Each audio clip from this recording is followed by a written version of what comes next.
बिस्मिल्लाहिर्रहमानिर्रहीम 9 class chapter 5 gravitation आज start करेंगे। इंट्रोडक्शन से स्टार्ट करते हैं। इंट्रोडक्शन जो है इसका थोड़ा सा इंटरेस्टिंग है। सर आइजैक न्यूटन एक फेमस इतने साइंटिस्ट हैं, इंट्रोडक्शन की ज़रूरत नहीं है। इनके जहन में फ़र्स्ट टाइम आइडिया आया ग्रेविटी के बारे में। फ़र्स्ट टाइम आइडिया आया इस तरह के 1665 की एक इवनिंग थी, एक बाग में या कहीं पे बैठे हुए थे रात को, पता नहीं किन ख्यालों में थे, सोचते सोचते। खैर आपकी नज़र में किन ख्यालों में थे, लेकिन उन्होंने बताया कि किन ख्यालों में थे। वो सोच रहे थे कि जी जो प्लैनेट्स हैं वो सूरज के गिर्द, सन के गिर्द रिवॉल्विंग पैटर्न है, वो क्यों है। एक बॉडी जो रिवॉल्व करता जा रहा है एक बॉडी के गिर्द, वो क्यों रिवॉल्व करता जा रहा है। तो ये सोचते सोचते एक सेब या एप्पल जो है वो आता है, नीचे गिरता है, और गिरने के बाद वो इस पे गौर शुरू कर देते हैं कि ये जो सेब है ये नीचे क्यों गिर रहा है। अब वहाँ से उनका जो कॉन्सेप्ट है वो ग्रेविटी का कॉन्सेप्ट आ जाता है। अब यहाँ से उनका ग्रेविटी का कॉन्सेप्ट स्टार्ट होता है कि अच्छा भाई इसको ये क्यों नीचे गिरा है, जिस ज़मीन इसको अपनी तरफ खींच रही है, इसलिए ये बॉडी जो है वो गिरा है। तो हमें पता लग गया कि ये बॉडी अट्रैक्ट की है तो ये ज़मीन की तरफ मूव की है। फिर इसी से उनको पॉइंट क्लियर है कि ज़मीन जो सूरज के गिर्द घूम रही है, जो चांद सूरज के गिर्द और ज़मीन के गिर्द घूम रहा है, ये भी ग्रेविटी की ही वजह से जो है वो रिवॉल्व कर रहे हैं। तो उनके दोनों पॉइंट्स जो हैं इसी पॉइंट को जहन में रखते हुए क्लियर हो जाते हैं। और ये एक बड़ा मेजर पॉइंट है जिसमें से बड़ी इंटरेस्टिंग पॉइंट आता है कि हर बॉडी जो है वो अट्रैक्ट करता है हर दूसरे बॉडी को। ये बड़ा इंटरेस्टिंग एक पॉइंट है कि हर बॉडी हर दूसरे बॉडी को अट्रैक्ट करता है। अगर हम देखें यार, एक चेयर दूसरी चेयर को या टेबल को या हमें या हम उसको अट्रैक्ट कर रहे हैं, तो वो अट्रैक्शन क्यों फील नहीं होती। तो ये भी हम क्लियर करते हैं। इससे पहले law of gravitation proper clear करते हैं। लॉ ऑफ ग्रेविटेशन के मुताबिक हर बॉडी हर दूसरे बॉडी को अट्रैक्ट करती है एक फोर्स के साथ जो डायरेक्टली प्रोपोर्शनल है प्रोडक्ट ऑफ देयर मैसेज। जिसको हम मैथमेटिकल अगर दिखाएं तो वैसे है कि फोर्स जो है वो डायरेक्टली प्रोपोर्शनल है प्रोडक्ट ऑफ देयर मैसेज। जो दो मैसेज आपस में हैं उनकी जो वैल्यू है उनको मल्टीप्लाई करेंगे तो जितनी ज़्यादा वो बड़ी वैल्यू आएगी, फोर्स ऑफ अट्रैक्शन भी उनके दरमियान उतना ही ज़्यादा होगी। फिर जो सेकंड पॉइंट आता है इनवर्सली प्रोपोर्शनल है किसके, स्क्वायर ऑफ डिस्टेंस के, स्क्वायर ऑफ डिस्टेंस के। मतलब force of attraction between two message जो है वो इनवर्सली प्रोपोर्शनल है स्क्वायर ऑफ द डिस्टेंस। अच्छा, अब यहाँ पे एक पॉइंट क्लियर है कि यहाँ पे हमने डायरेक्टली प्रोपोर्शनल की बात की, यहाँ पे इनवर्सली प्रोपोर्शनल की बात की है। ये निशान बेसिकली डायरेक्टली प्रोपोर्शनल का ही है। तो हम कहेंगे फोर्स डायरेक्टली प्रोपोर्शनल है m1 m2 के, फोर्स डायरेक्टली प्रोपोर्शनल है 1/d स्क्वायर के। लेकिन अगर हम 1/d स्क्वायर की बजाय यहाँ पे हम कह दें कि फोर्स इनवर्सली प्रोपोर्शनल है d स्क्वायर के, तो तब भी ठीक है। मतलब कि डिनोमिनेटर में अगर हम जो वर्ड है उसको डायरेक्टली साइन की जगह इनवर्सली का वर्ड भी यूज कर लेंगे तब ये टर्म क्लियर हो जाएगी। इसका दो तरह से पढ़ सकते हैं। फोर्स डायरेक्टली प्रोपोर्शनल है 1/d स्क्वायर के, फोर्स इनवर्सली प्रोपोर्शनल है d स्क्वायर के। अच्छा, अब ये तो पॉइंट क्लियर हो गया, स्क्वायर ऑफ द डिस्टेंस आ गया। अब एक और पॉइंट लास्ट में जो आता है बिटवीन देयर सेंटर, कि हमने जो मैसेज लेने हैं वो उनके सेंटर्स के दरमियान में लेने हैं। मतलब कि एक बॉडी ये है, दूसरा बॉडी ये है। अब हमने फोर्स का जो मतलब जो डिस्टेंस लेना है उनके दरमियान कहाँ से लेना है, यहाँ से यहाँ तक लेना है या फिर यहाँ से यहाँ तक लेना है या फिर यहाँ से यहाँ तक लेना है, ये कोई भी जो है कौन सा पॉइंट लेना है। तो फाइनली वो कहेगा बिटवीन देयर सेंटर, एक बॉडी के सेंटर से दूसरे बॉडी के सेंटर तक का जो डिस्टेंस होगा वो हम कैलकुलेट करें। अच्छा, अब इन दोनों पॉइंट्स को अगर हम इकट्ठा करते हैं, मर्ज करते हैं, तो directly proportional m1 m2/d square. Directly का रिलेशन खत्म होता है तो इक्वल के साथ एक कांस्टेंट आता है जो उसके रिस्पेक्टिव होता है। डायरेक्टली के साथ जो कांस्टेंट आया है हमारे पास डायरेक्टली को रिमूव करने का, ग्रेविटेशनल कांस्टेंट आया जो कि यूनिवर्सल है, जिसकी जो वैल्यू है ये यहाँ पे लिखी गई है 6.673 मल्टीप्लाई बाय 10 की पावर -11 न्यूटन मीटर स्क्वायर पर किलोग्राम स्क्वायर। यहाँ पे एक और पॉइंट ऐड करते हैं साथ में कि अगर हम यहाँ पे इसका जो यूनिट है कैसे याद रखें, तो अगर हम इस फॉर्मूले को रीअरेंज करें जी के लिए तो डी स्क्वायर इधर डिवाइड हो रहा है, इधर क्या हो जाएगा हमारे पास मल्टीप्लाई, तो एफ डी स्क्वायर आ जाएगा m1 m2 से मल्टीप्लाई इधर आके डिवाइड इक्वल आ जाएगा जी के। अब हम इनके यूनिट्स पुट करते हैं। फोर्स का यूनिट है जी न्यूटन, डिस्टेंस का मीटर, ऊपर स्क्वायर है तो स्क्वायर आ गया, नीचे किलोग्राम और 2 किलोग्राम है तो 2 आ गया। और जब हम इसको ऊपर लेके जाते हैं न्यूटन मीटर स्क्वायर, ये किलोग्राम ऊपर चले जाए तो किलोग्राम पर स्क्वायर ये आ जाएगा। तो यही हमारे पास इसका यूनिट आ जाएगा। मतलब कि हमें अगर उनके बेसिक यूनिट्स आते थे तो हमने जो नया ग्रेविटेशन कांस्टेंट है उसका यूनिट भी याद कर सकते हैं इस तरीके से, क्योंकि बहुत ज़्यादा कांस्टेंट होते हैं, इतने कांस्टेंट है, इतने यूनिट्स हमें याद रखना मुश्किल है। तो इस तरीके से जो बेसिक क्वांटिटीज हैं उनके थ्रू भी हम उनको याद कर सकते हैं। अब यहाँ पे एक पॉइंट है कि जी की वैल्यू जो है हमें क्लियर है कि बहुत ही छोटी है। इस वजह से ये जो पॉइंट हमने यहाँ पे कहा कि हर बॉडी या दूसरे बॉडी को अट्रैक्ट कर रहा है, लेकिन क्यों हमें अट्रैक्शन फील नहीं होती? चाहे एक चेयर दूसरी चेयर को करती है, एक आदमी या एक ट्रक दूसरे ट्रक को खींचता है तो वो भी फील नहीं होती।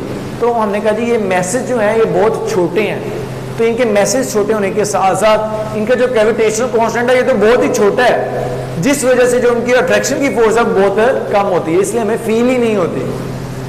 ठीक है, इसलिए हमें फील नहीं होती।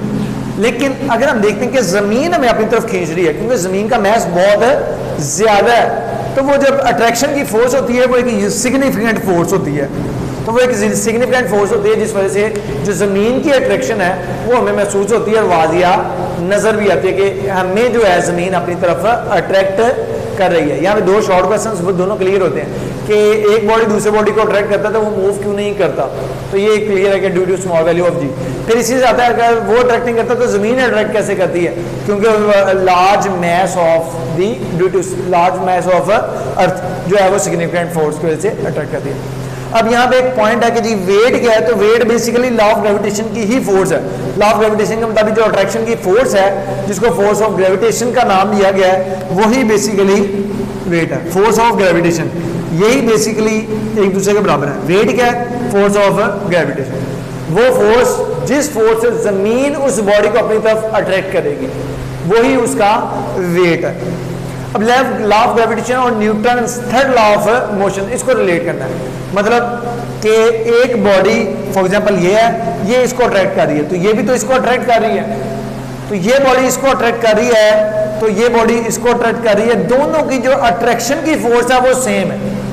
फॉर एग्जांपल कि ये एक एप्पल है, ठीक है, 1 न्यूटन इसकी फोर्स है, ये कोई बड़ा बॉडी है, ये एक बड़ा बॉडी है, ठीक है। अब ये इसको अट्रैक्ट कर रहा है 1 न्यूटन फोर्स से। अब ये कोई बड़ा बॉडी है, ये इसको कितनी फोर्स से अट्रैक्ट करेगा, तो हमने ये क्लियर किया है कि जो दोनों एक को दूसरे अट्रैक्ट करेगा वो सेम फोर्स से करेगा। ये इसको अट्रैक्ट कर रहा है 1 न्यूटन से, तो ये भी इसको 1 न्यूटन फोर्स से ही अट्रैक्ट करेगा, ठीक है। ये पॉइंट क्लियर है, मतलब ये एक्शन लगा रहा है तो ये भी इसके ऑपोजिट रिएक्शन लगा रहा है, ठीक है। इसकी अट्रैक्शन एक्शन आ गई फॉर एग्जाम्पल, और इसकी जो अट्रैक्शन है वो रिएक्शन आ जाएगा। तो एक्शन और रिएक्शन इक्वल है लेकिन ऑपोजिट होंगे, तो ये हमें Newton third law of motion से रिलेट करता है। तो ये पॉइंट है, both message attract each other with same force.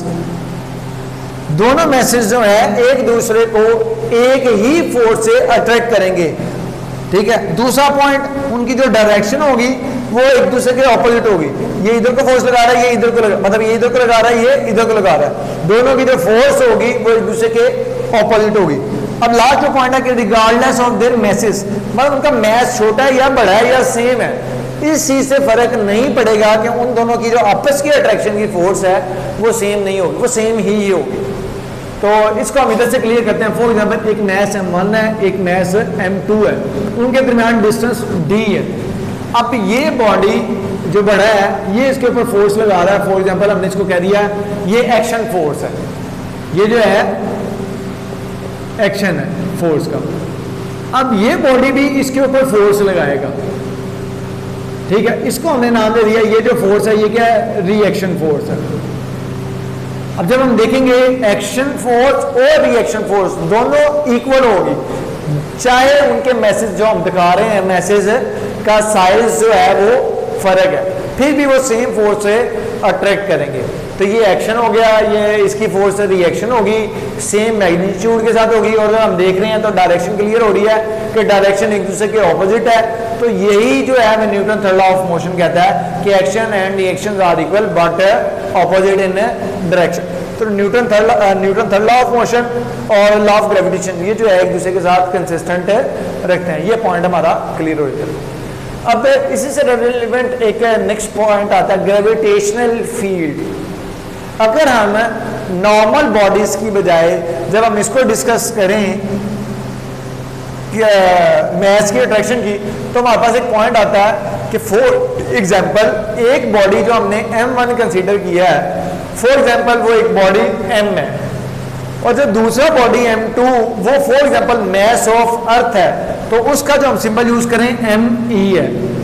अब उसके मुताबिक लॉ ऑफ ग्रेविटेशन की जो फोर्स बनेगी वो ये फॉर्मूला है कि फोर्स G तो वैसे का वैसे आ गया, M1 की जगह M आ गया, M2 की जगह ME आ गया, और उनके दरमियान जो डिस्टेंस है वो D की जगह हमने R से रिप्रेजेंट किया।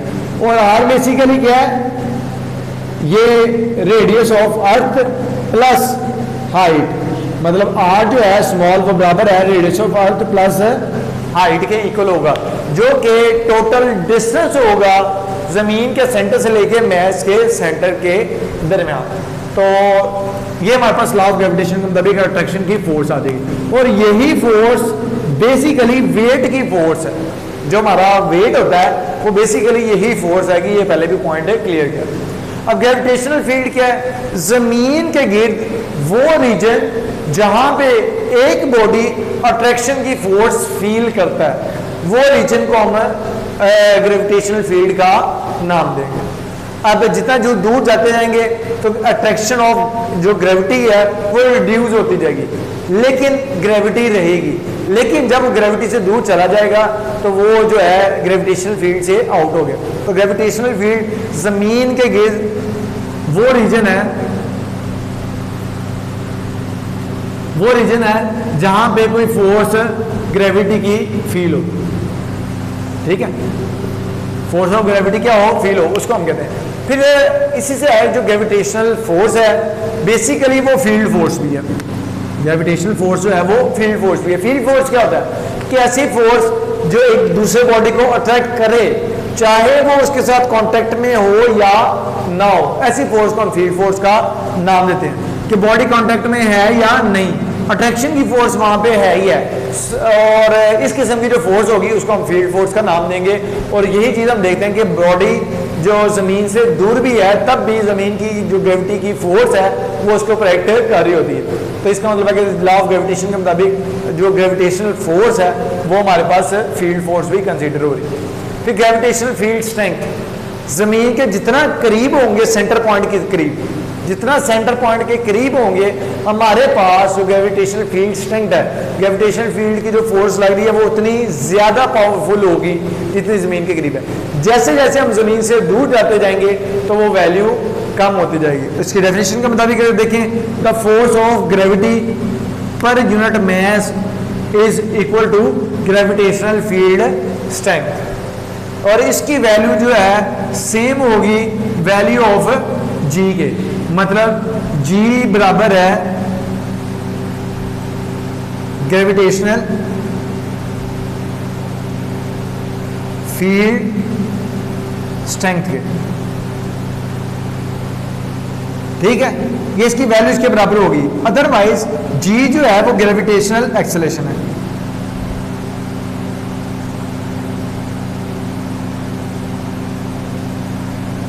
ठीक है, और इसकी वैल्यू क्या आएगी 10 न्यूटन पर केजी, जो जमीन के करीब होगी। जो ग्रेविटेशनल एक्सेलरेशन की वैल्यू होती है जमीन के करीब 10 मीटर पर सेकंड स्क्वायर। इसी तरह से जो हमारे पास इसकी वैल्यू आएगी ग्रेविटेशनल फील्ड स्ट्रेंथ की, वो 10 न्यूटन पर केजी आ जाएगी। अगर हम इसके फार्मूले की तरफ आए, फोर्स पर यूनिट मास, ये क्या आ जाएगी ग्रेविटेशनल फील्ड स्ट्रेंथ आ जाएगी, ग्रेविटेशनल फील्ड स्ट्रेंथ आ जाएगी। और इसके ही फार्मूला को देखें तो इसके मुताबिक जो इसका यूनिट बनेगा न्यूटन पर केजी, तो न्यूटन पर केजी इसका यूनिट आ जाएगा।